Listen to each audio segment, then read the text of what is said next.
They call me Maverick Slim. I host a jazz show on Thursday nights from 7 to 9.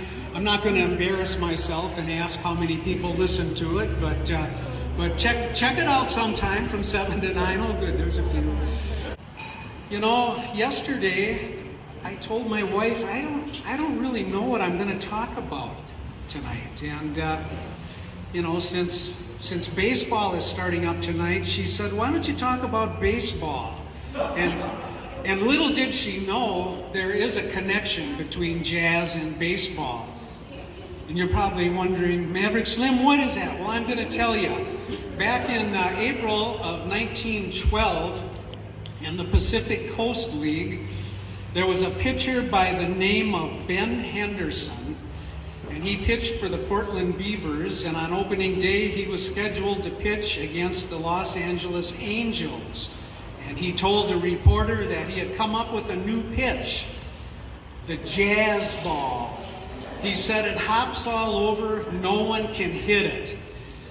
Well, they did hit it, and he lost, and soon he was completely out of professional baseball. But that term jazz stuck around on the West Coast. It came to be kind of synonymous with peppy or vigor or energy. And it was being used quite a bit in the press. And the Oxford Dictionary claims that that newspaper article in 1912 is the first printed evidence of the word jazz.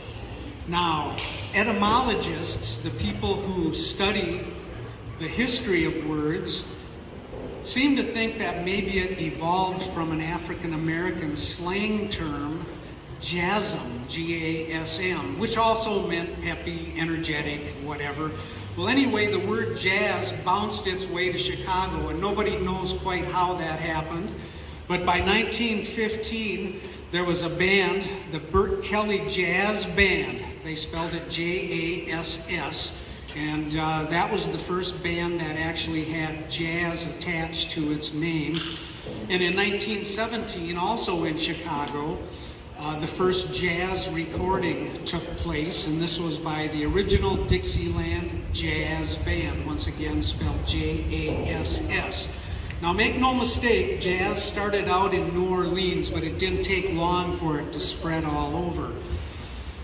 Now jazz and baseball share some other similarities. They both kind of evolved or started taking shape in the late 1800s, and they both came to fruition in the early 1900s.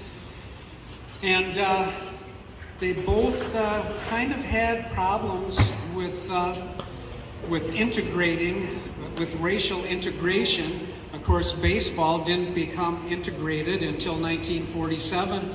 And even jazz had a problem with, once it became popular with a white audience, there was a jazz club in New York City, the Cotton Club. It opened in 1923, and initially they had all of the great African-American jazz bands performing, but no African-Americans could be in the audience.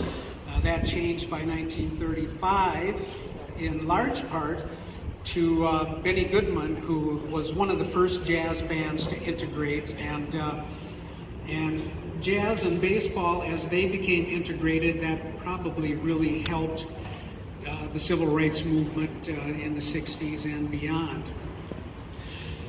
And also a great similarity is that jazz and baseball both draw people together, and that's a beautiful thing. And I'm going to finish up here with a quote by an essayist and culture critic by the name of Gerald Early. And he once wrote, "There are only 3 things that America will be remembered for 2,000 years from now when they study this civilization: jazz, the Constitution, jazz, and baseball. These are the 3 most beautiful things this culture has ever created." Tonight we have Doug Snap and the Twin Cities Jazz All-Stars, and I'm going to say, let's play ball.